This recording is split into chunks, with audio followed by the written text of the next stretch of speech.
Good afternoon, students. Welcome back.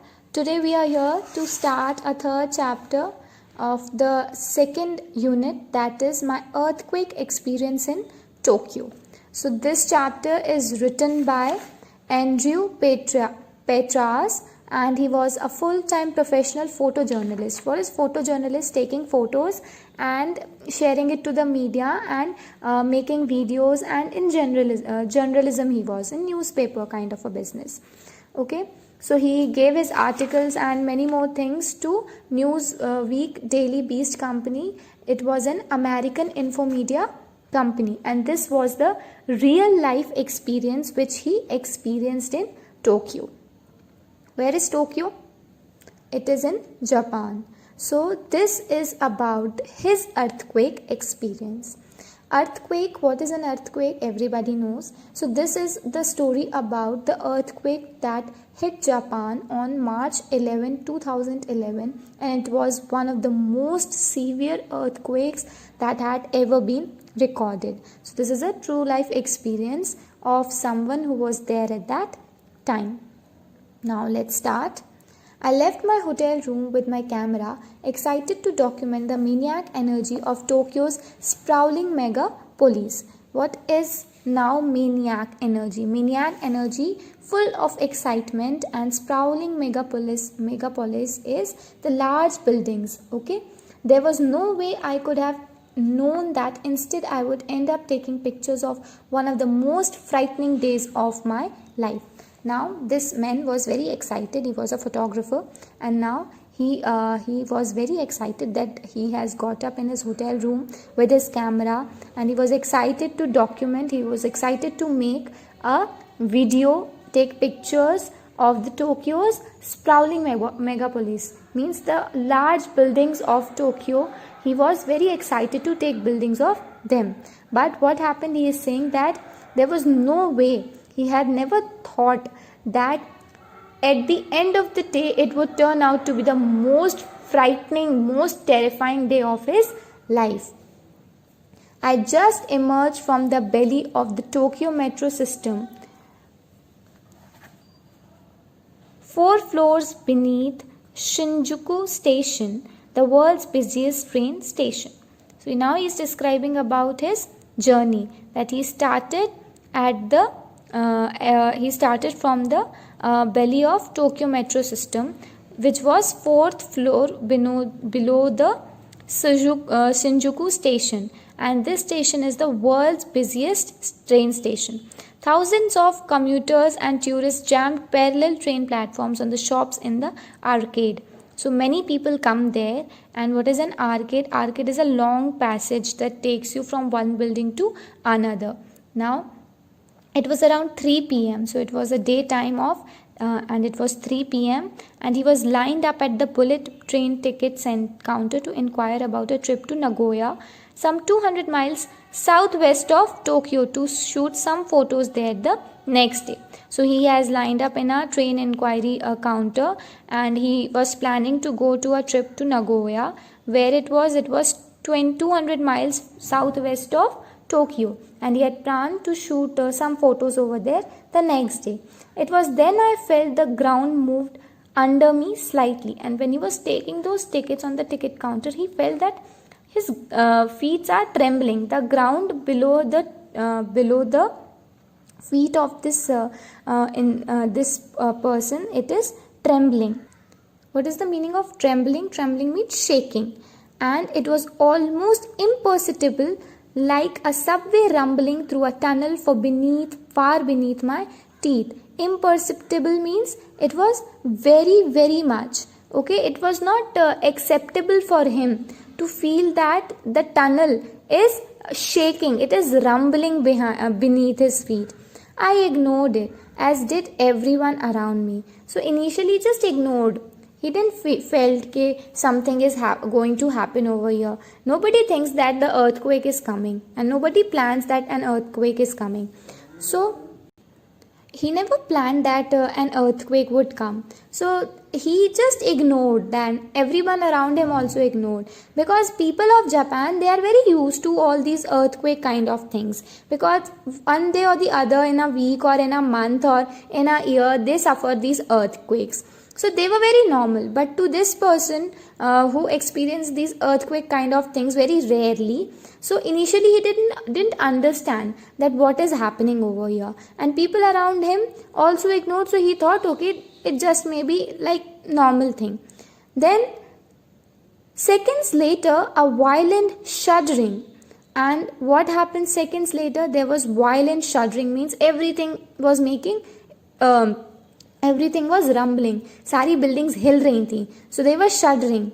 Things started crashing on the ground and signs hanging from the ceiling began swinging violently. I looked at an elderly man next to me. He smiled back at me and said one word: earthquake.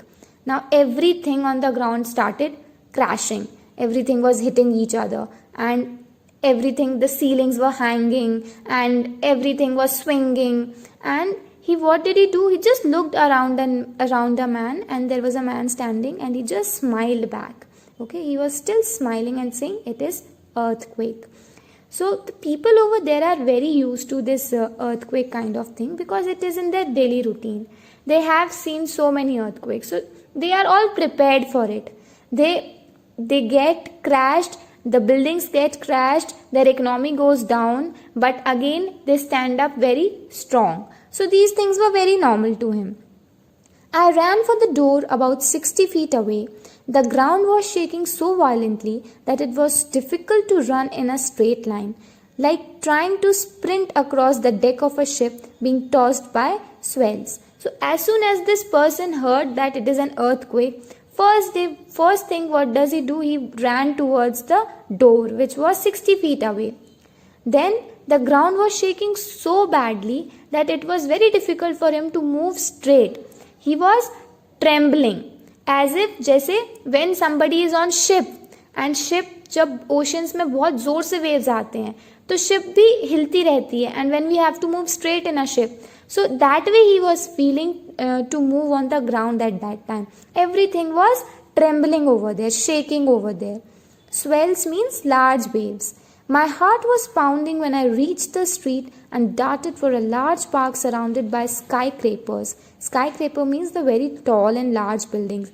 My mind replayed the image of the World Trade Center crashing to the ground. Now he was moving towards the street, and he reached to an open area which was surrounded by large buildings. And उसके दिमाग में क्या आ रहा था? He has seen World Trade Center crashing the ground. World Trade Center was a large building in America, and he has seen that falling.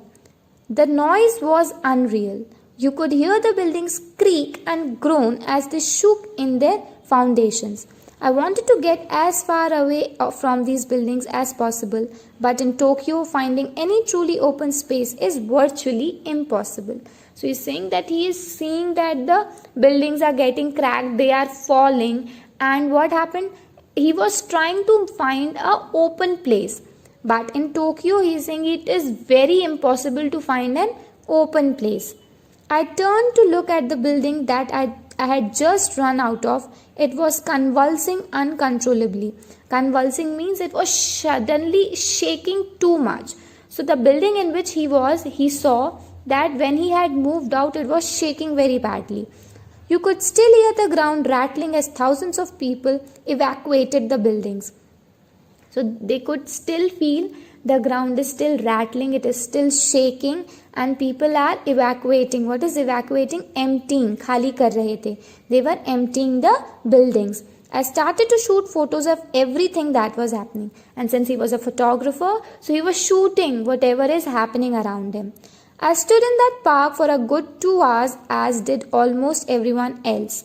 During this time, the ground continued to tremble, albeit means although, less violently. So he was standing in that park where he reached for 2 hours, and he was shooting everything. He was seeing everything, whatever was happening, and this trembling was going on for 2 hours. Just imagine this earthquake. It was happening for 2 hours. The earth is continuously shaking over there. I would find out later that afternoon that the quake was of magnitude 8.9, the strongest earthquake to hit Japan in recorded history. So later, when everything was settled, so in the news he found out that the earthquake was of magnitude 8.9. 8.9 intensities this earthquake has hit, and it was the strongest earthquake whatever has been recorded in the history of Japan. Some people were visibly shaken. There were a few women crying, people pointing up at the buildings as they shook, but many others appeared calm and relaxed. So after the earthquake, people were shaken. Obviously, it was the highest earthquake that has come in Japan, and so people were seeing, women were crying, maybe they lost somebody, people pointing up at high buildings, and buildings were still shaking, but many other people were calm and relaxed. They were all relaxed. Why? Because such things have happened in Japan before. Making my way to my hotel was an epic journey. Why was it epic journey? Epic means something which is very classic. It has not happened before.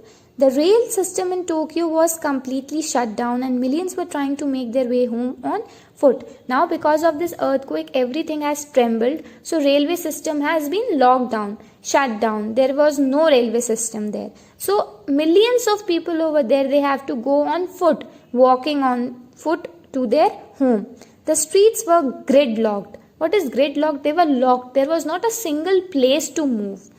But I didn't learn how catastrophic the event had actually been until I got to my hotel and turned on the news. Catastrophic means a very disastrous. Still, he did not find out that it was a very disastrous thing. When did he realize?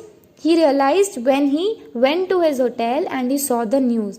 The coastal areas of Japan, especially a few hundred miles to the north, were devastated beyond recognition by a tsunami. After the earthquake, there came the tsunami, and the coastal areas, the areas around the water body, they were all devastated. They were all destroyed. As I write this, the aftershocks are still hitting hard. I am on dry land and yet I feel seasick. क्या हो गया? Now he has reached to his place. Now he has reached to his hometown, and he is now writing about the experience which he had in the Japan. And what is he feeling? That I am on a dry land. He is sitting in a dry place, but he is feeling seasick. Seasick means those who have fear of water. So see how much impact on his mind, on this writer's mind, does this earthquake has made. He is sitting in his home, but he is feeling that still the land is shaking. I had lived through many frightening days. I nearly drowned last year while white water rafting in Africa. But this earthquake will be forever burned in my memory as the most harrowing experience of all. Harrowing means very frightening, very shocking. So he's saying कि उसने बहुत सारी different चीज़ें, different frightening moments he has seen in his life.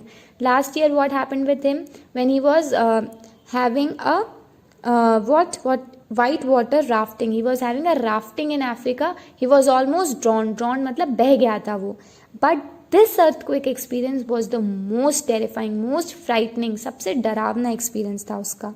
I saw 100-story building swaying like palm trees in the wind as the earth revolted beneath my feet. Now I think I have seen it all. So why was it so frightening? Because he had seen 100-story building blowing away in this earthquake like a palm tree leaves. जैसे जो palm trees होते हैं, coconut trees होते हैं, क्या होता है जब wind चलती है, so they all sway away, they all get uprooted. So he have seen this building, उड़ते हुए देखा है उसने उस building को in this earthquake experience. So now he is seeing, I have seen it all. मतलब अब मैंने I have seen it everything. अब मैंने सब देख लिया. इससे बुरा he could not imagine anything. So here we come to the end of the chapter. This was the real life experience of this Andrew Petras, and now I hope you have understood. In the next class we'll discuss the question answers. Until then, read the chapter again, and if you have any doubt you can ask.